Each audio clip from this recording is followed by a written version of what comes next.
A product is a single file container that defines how to perform the sample measurement and how to evaluate the resulting spectrum. The measurement parameters are defined via an experiment file with the extension XPM, and the evaluation is defined by a multi-evaluation file with the extension MEV. Of course, the multi-evaluation file only works with the respective method files that are also stored within the product file. Additionally, the product can also contain bitmap files that make it easier to identify a product.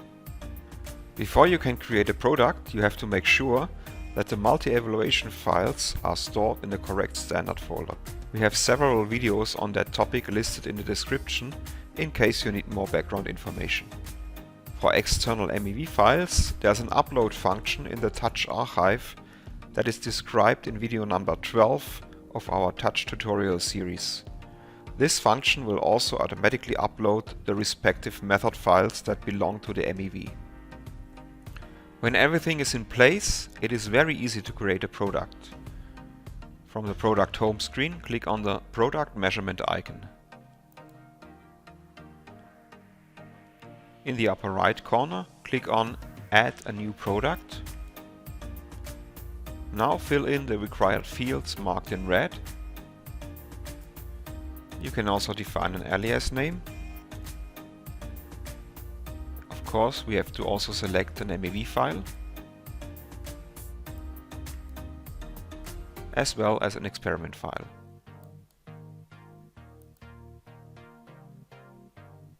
Finally, we select images that will help you later to recognize both product and product group. Click on the plus icon and select the image.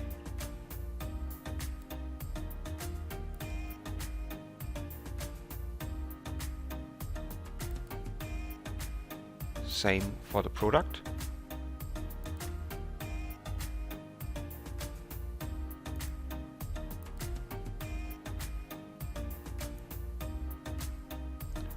Now we are done, and you can simply create a product by clicking on Create Product.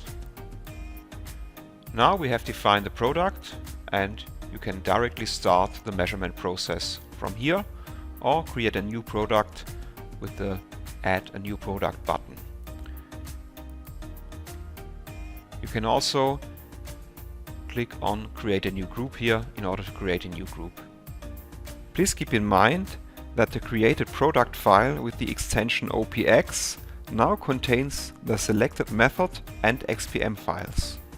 Changes to any of the original files will not affect the product, since Touch will only use the files contained in the OPX. So in order to change the product, you have to assemble it again.